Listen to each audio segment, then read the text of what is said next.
Olá, meus amores! Professora Cíntia hoje está aqui para explicar um pouquinho para vocês do gênero textual História em Quadrinhos, ou HQ como conhecemos. Vamos lá? História em quadrinhos são histórias por meio de desenhos e textos dispostos em sequência. Elas compõem características básicas dos chamados textos narrativos. Por quê? Porque é como se fosse uma história contada de forma narrativa, porém, as histórias em quadrinhos, elas sempre vêm com imagens. E a característica da história em quadrinhos com a narrativa é porque a história se passa com diferentes tipos de personagens, ela ocorre em determinado local e em um certo espaço de tempo.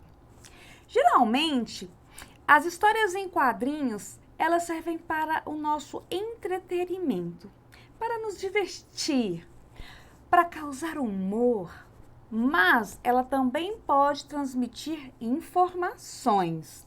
Ela pode trazer um alerta, por exemplo, à comunidade. Pode ser um alerta contra um risco de uma doença, pode vir em histórias, em quadrinhos também, tá bom? As características do gênero textual História em Quadrinhos, as principais que nós vamos falar. A primeira é o diálogo entre os personagens. E esse diálogo ocorre através de balões. Esses balões, eles variam muito. Exemplo, em linhas contínuas, linhas interrompidas, que pode ser fala sussurrada, zigue-zague, demonstrando um grito ou um som de um rádio ou de uma televisão, ou em forma de nuvem, que simboliza pensamento dos personagens. Outra característica são os sinais de pontuação, são variados e reforça sempre a voz dos personagens e indicando o modo como eles revelam seu sentimento. Se está com raiva, se está de espanto, triste ou alegre. Outras características é a presença de onomatopeias. Vamos lembrar o que são onomatopeias?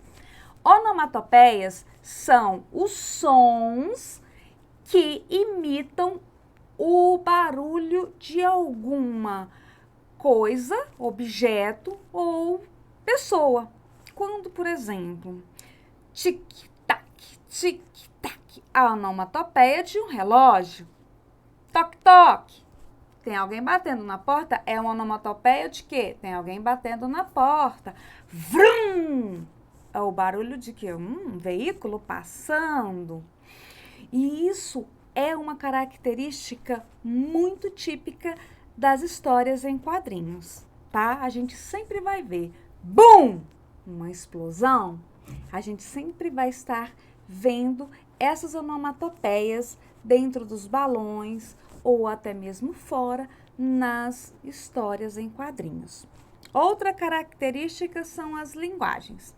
Na história em quadrinho, nós temos a linguagem verbal, não verbal, que fazem uma associação entre a imagem e as palavras, para facilitar o entendimento de quem está lendo, facilitar para o leitor. Vamos voltar agora lá nos balões. Lembra que a gente falou? Então, olha só. O primeiro balãozinho aí, ele está em linha contínua. E é uma fala de um personagem. Oi, como vai? Agora, no segundo, ele vem em forma de linhas pontilhadas. É o cochicho de um personagem. Onde ele está? E como você pode ver nessa nuvenzinha, é o pensamento de algum personagem. Cadê o livro? Agora, olha o zigue-zague. Tá parecendo um grito, né? Socorro! E quando tem várias pontinhas como essa aí, é fala de vários personagens ao mesmo tempo. Bom dia, professora! Um personagem com uma nuvenzinha é um pensamento, mas dentro desse pensamento tem o quê? Uma lâmpada. Isso significa que esse personagem teve uma ideia. Quando o personagem vem com, dentro do balãozinho, um pontinho de interrogação, lembra? Interrogação a gente usa para pergunta. E se no personagem está esse pontinho de interrogação, ele está o quê? Com dúvida. Porque a pergunta, se há pergunta, há dúvida. Então, ele pode estar com dúvida.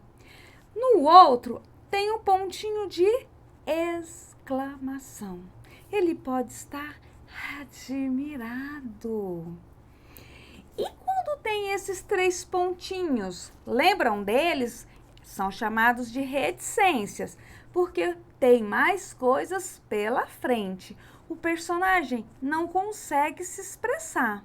Aí tem os 3 pontinhos. Lembra que a gente, quando estudou os sinais de pontuação, a gente falou sobre os 3 pontinhos, que eram reticências? Fui à feira e comprei tomate, alface, pepino e eu coloco reticências, porque eu comprei muito mais. E aqui, quando aparece nas histórias em quadrinhos, quer dizer que o personagem está tão emocionado ou está com alguma frustração e ele não sabe dizer ou se expressar. Olha esse outro balãozinho que está parecendo que está até derretendo. O que é? O personagem está choroso. São tipo um balãozinho chorando. Está triste. Ai, está doendo. E o outro balãozinho, dentro dele tem os sinais de música. Ele está cantando. E esse balãozinho todo escuro? Esse balão todo escuro significa que esse personagem está zangado. Prestem bastante atenção no formato dos balões, para um melhor entendimento quando você for ler uma história em quadrinhos, hein? Bom, nós também falamos das onomatopeias, lembra? Nas histórias em quadrinhos nós temos várias. Ele acrescenta uma sonoridade, um som às imagens, um sentido. Ela pode ser utilizada em várias situações. Além disso, é comum a utilização de 2 ou mais onomatopeias para expressar algum ruído ou algum fenômeno. Olha só, bang, pou, boom, puff. Todos esses barulhos significam imitação de algum tipo de som e são chamadas de onomatopeias. Falamos que uma das características da história em quadrinhos era a linguagem verbal e não verbal e a mista. Bom, todo mundo sabe que a gente só se comunica por meio da linguagem. Claro, né? Sem ela não existe interação. As pessoas não conseguem se interagir, se comunicar. Então, a linguagem, ela é composta de elementos verbais e não verbais. Vamos ver? E descobrir a diferença entre elas. Bom, a linguagem verbal é que tem palavras. Ela usa palavras, ela usa é o som. Ela, verbal, vem do latim, verbum, palavra. Por isso, linguagem verbal é o uso dela para expressar, comunicar, interagir, seja falando ou na escrita. Olha o exemplo abaixo dessa tirinha. Cebolinha! E olha lá o jeito que o Cebolinha tá. Parece que ele tá até meio tonto. Em cima da cabeça dele, ó, tem umas voltinhas, umas estrelinhas. Aconteceu alguma coisa, né? Ai, meu Deus! Você está bem? O que aconteceu? O que aconteceu? O de sempre. Alguma coisa aconteceu. E eles se comunicam através de palavras. Nessa tirinha existe a linguagem verbal. Dentro dos balãozinhos tem dentro deles balões. Então, linguagem verbal. Entendido?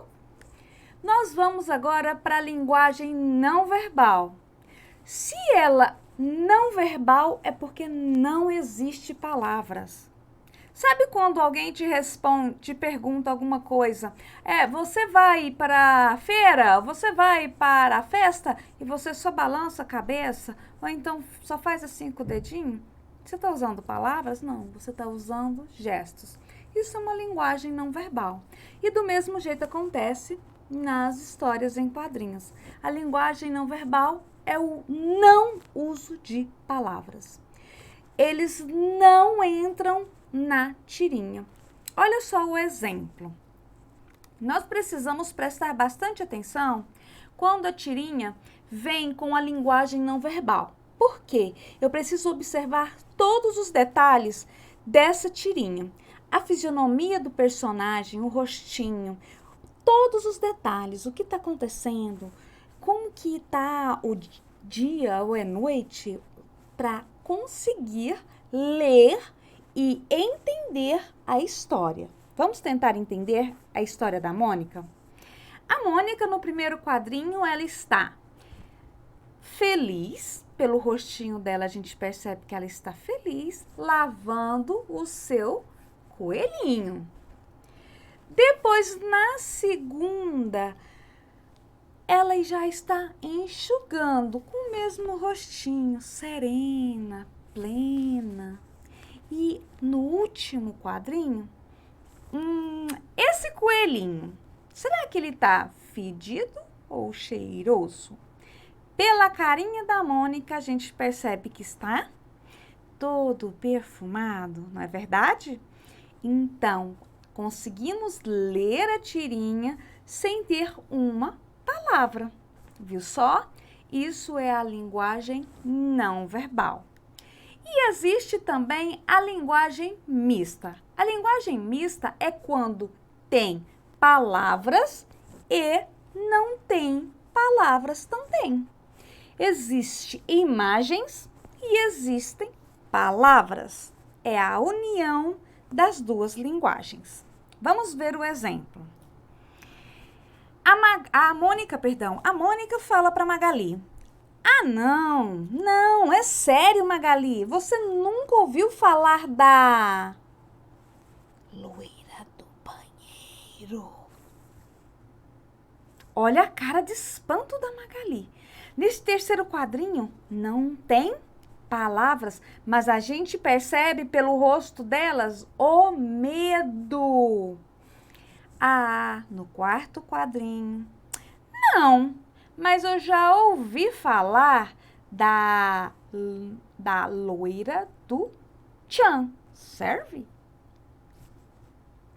Viram que nesse quadrinho nessa tirinha existe palavras e existem também imagens sem palavras. Conseguimos ler todos os quadrinhos, interpretar, entender a história. Não é verdade? Bom, sem deixar escapar da linguagem regional nas histórias em quadrinho. Assim como em todos os gêneros, nós também na história em quadrinhos temos a linguagem regional? É a variedade de linguagens regionais que temos por conta da variedades de região, da variedades de cultura, do jeito que cada um no seu ambiente lida com sua cultura. Bom, nas histórias em quadrinhos também existe isso. Antigamente, isso sim, também a variedade também existe por tempo, né? Conforme o tempo vai passando, a linguagem também vai mudando. Antigamente, principalmente nas famosas gírias, existia a gíria pé de valsa. Oi, você é um pé de valsa, hein? O que significava? Significava que ele era bom para dançar. Hoje a gente quase nem ouve mais falar nesse pé de valsa. Mas ouve muito assim, nem meu celular bugou, meu computador bugou. Bugar? O que é isso? Estragou ou travou. Então, nas gírias também existe essa variedade de linguagem regional, tá? Então, com o passar do tempo, as culturas vão mudando, as regiões, e tudo isso influencia a linguagem regional. E a história em quadrinhos não fica de fora. Olha só na Turma da Mônica o nosso querido Chico Bento. Vou para a escola, mãe. Por acaso você estudou para a prova? Tá tudo aqui, mãe. Viu só a variedade regional dessa linguagem? Ele está em uma outra cultura, mas ele comunica-se também. E a história em quadrinhos traz para que a gente aprenda que existe essa variedade linguística na nossa língua. Bom, a história em quadrinhos, pessoas de diversas idades sempre estão se divertindo com ela. É impossível. É o gênero que você não consegue passar por ele e não querer ler. Espero que você tenha aprendido um pouquinho mais sobre as histórias em quadrinhos. Para fazer as nossas atividades, qualquer dúvida, veja o vídeo novamente, prestando bastante atenção. Tá bom? Beijos da tia Cíntia e até mais!